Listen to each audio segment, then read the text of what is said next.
हिंदू धर्म में जन्माष्टमी का त्योहार बहुत ही महत्वपूर्ण माना जाता है। जन्माष्टमी के दिन लोग श्री कृष्ण के लड्डू गोपाल रूप की पूजा और व्रत करते हैं। कहा जाता है कि जन्माष्टमी के दिन इस व्रत कथा को पढ़ने और सुनने से व्यक्ति की सभी मनोकामनाएं पूरी होती है। जन्माष्टमी के दिन जरूर पढ़ें व्रत कथा, पूरी होगी सभी मनोकामनाएं। भाद्रपद की कृष्ण पक्ष की अष्टमी तिथि को कृष्ण जन्माष्टमी का पर्व हर साल बड़े ही उल्लास से मनाया जाता है। इस दिन भगवान श्री कृष्ण का जन्मदिन मनाया जाता है। इस तिथि की आधी रात को रोहिणी नक्षत्र में भगवान श्री कृष्ण का जन्म हुआ था। इस दिन लोग भगवान कृष्ण की पूजा और मनोकामना पूर्ति के लिए व्रत करते हैं।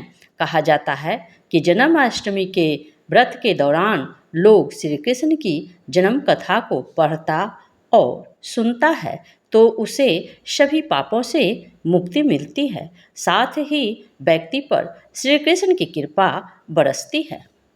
जन्माष्टमी व्रत कथा। पौराणिक कथा के अनुसार द्वापर युग में मथुरा में उग्रसेन नाम के राजा हुए, लेकिन स्वभाव से वह सीधे साधे थे।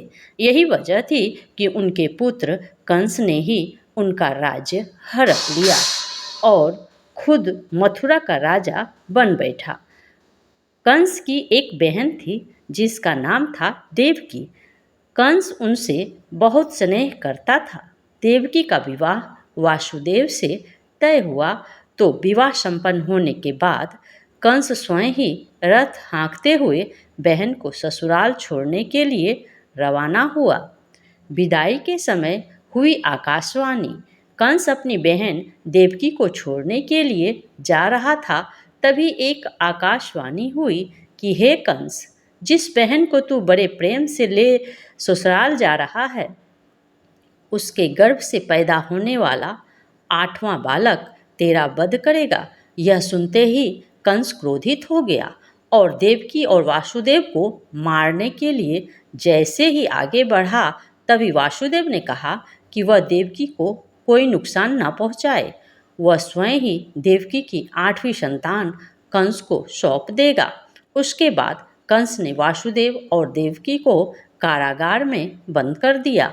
उसके साथ ही आसपास कड़ा पहरा लगा दिया। कंस ने अपनी मौत के डर से अपनी 7 संतानों को मार चुका था। ऐसे हुआ श्री कृष्ण का जन्म। भाद्रपद महीने के कृष्ण पक्ष की अष्टमी को रोहिणी नक्षत्र में श्री कृष्ण का जन्म हुआ। तभी श्री कृष्ण ने वासुदेव को दर्शन देकर कहा कि वह स्वयं ही उनके पुत्र के रूप में जन्मे हैं। उन्होंने यह भी कहा कि वासुदेव जी उन्हें वृंदावन में अपने मित्र नंद बाबा के घर छोड़ आएं और यशोदा जी के गर्भ से जिस कन्या का जन्म हुआ है उसे कारागार में ले आएं और उनके घर एक कन्या जन्मी है, उसे मथुरा लाकर कंस को सौंप दे। भगवान विष्णु के आदेश से वासुदेव जी भगवान कृष्ण को सूप में अपने सिर पर रखकर नंद जी के घर की ओर चल दिए। भगवान विष्णु की माया से सभी पहरेदार सो गए, कारागार के दरवाजे खुल गए। श्री कृष्ण पहुँचे वृंदावन।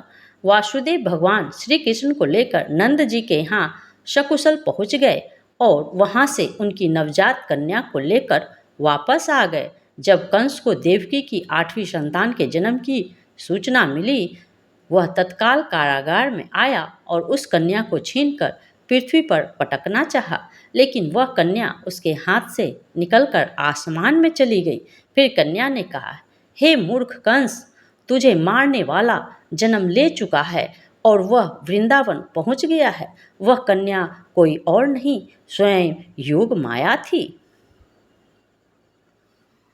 जन्माष्टमी के दिन व्रत कथा सुनना अत्यंत शुभ और महत्वपूर्ण माना जाता है। यह कथा भगवान श्री कृष्ण के जन्म के, उनकी बाल लीलाओं और उनके जीवन के महत्वपूर्ण प्रसंगों का वर्णन करती है। व्रत कथा सुनने से भक्तों को भगवान श्री कृष्ण की कृपा प्राप्त होती है और उनके जीवन में सुख, शांति और समृद्धि का वास होता है। इस व्रत कथा के माध्यम से भक्त भगवान के जीवन से जुड़ी शिक्षाओं को जीवन में उतारने का प्रयास करते हैं, जिससे उन्हें अपने जीवन में आने वाली कठिनाइयों का सामना करने की प्रेरणा मिलती है। यह कथा हमें धर्म, सत्य और न्याय के मार्ग पर चलने के लिए प्रेरित करती है। श्री कृष्ण की बाल लीलाएं और हमें यह सिखाती है कि सच्चाई और धर्म का पालन हर परिस्थिति में करना चाहिए। इसलिए जन्माष्टमी के दिन व्रत कथा सुनना केवल धार्मिक कार्य ही नहीं है, बल्कि यह आत्मशुद्धि, आस्था और भगवान के प्रति अटूट विश्वास को ज़्यादा प्रगाढ़ बनाने का एक साधन भी है। यदि आप भी जन्माष्टमी के दिन इस व्रत का कथा का पाठ कर रहे हैं या सुने तो इसके शुभ लाभ मिल सकते हैं। आपको यह स्टोरी अच्छी लगी तो इसे लाइक करें, शेयर करें और सब्सक्राइब करना ना भूलें। हमारा वीडियो देखने के लिए आपको बहुत बहुत धन्यवाद। दोस्तों, चलिए एक और कथा सुनते हैं। लीलाधर का प्रेम। जब बाल कृष्ण के दर्शन करने महादेव ने धरा साधु का वेश। जब शंकर भगवान को पता चला कि गोकुल में नंद जी के यहाँ साक्षात नारायण ने जन्म लिया है, तो वे उनकी एक झलक की लालसा से गोकुल की ओर दौड़ पड़े। गले में सर्प, भव्य जटा और हाथ में त्रिशूल देखकर माता यशोदा डर जाती है। नारायण यानी विष्णु भगवान हर युग में अलग अलग रूप धारण कर धरती पर प्रकट हुए हैं और दुष्टों का संहार कर मानवों का उद्धार किए हैं। द्वापर युग में कंस का वध करने के लिए भगवान विष्णु श्री कृष्ण का अवतार लेकर धरती पर प्रकट हुए थे। ये तो उनका जन्म मथुरा के कारागार में हुआ, लेकिन मान्यता है कि उनके पिता वासुदेव उन्हें गोकुल के निवासी नंद और उनकी पत्नी यशोदा की बच्ची के साथ बदल लेते हैं, जिसके बाद नंद और उनकी पत्नी यशोदा ही कृष्ण का लालन पालन करते हैं। भगवान शिव को नारद मुनि बाल कृष्ण के बारे में जैसे ही बताते हैं तो शिव जी कैलाश से गोकुल की ओर दौड़ पड़ते हैं। बाल कृष्ण की एक झलक पाने के लिए महादेव वेश बदलते हैं और साधु का रूप धारण कर भिक्षा मांगते हुए माता यशोदा के पास पहुंचते हैं।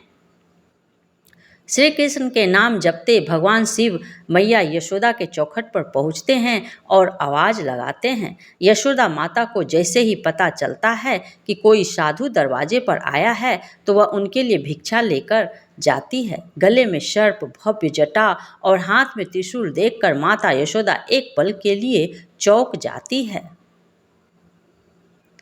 फिर वह भिक्षा में भगवान शिव को हार देती है, मगर भगवान शिव हार लेने से मना कर देते हैं और कहते हैं कि मुझे सिर्फ भिक्षा के तौर पर बाल कृष्ण के दर्शन करने हैं। यशोदा माता ने साधु को आग्रह करते हुए कहती है कि हे साधु, आप महान पुरुष लगते हैं, क्या भिक्षा में कोई कमी रह गई है?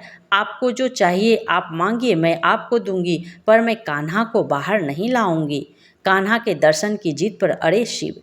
यशोदा माता को भय था कि साधु का रूप देखते ही कान्हा भयभीत हो जाएगा। वह शिव जी को साफ तौर पर कृष्ण के दर्शन के लिए मना कर देती है और जाने के लिए कहती है, मगर भगवान शिव भी कान्हा के दर्शन की जिद नहीं छोड़ते हैं। फिर पूर्णमासी काकी माता यशोदा को मनाती है कि एक बार साधु को कान्हा के दर्शन कर लेने दो।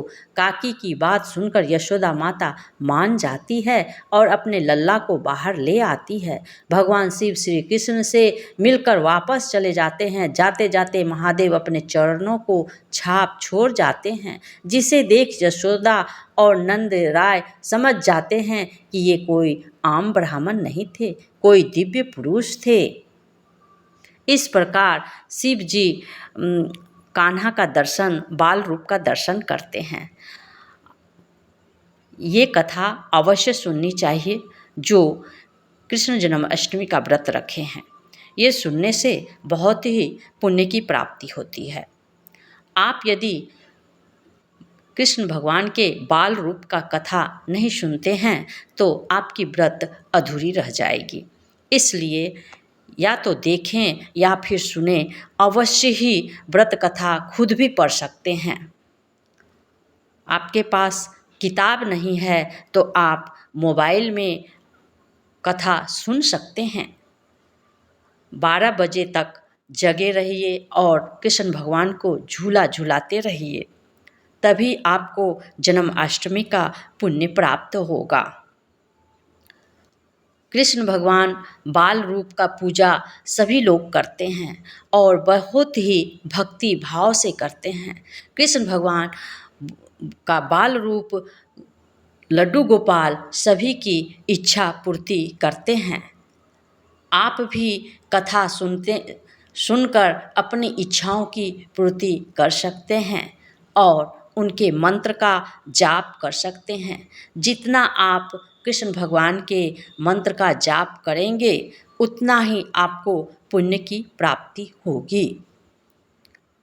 ओम नारायण वासुदेवाय नमः। ओम नारायण वासुदेवाय नमः। कुछ भी मतलब जो भी कृष्ण भगवान का मंत्र है आप जाप कीजिए, आपको पुण्य की प्राप्ति अवश्य होगी।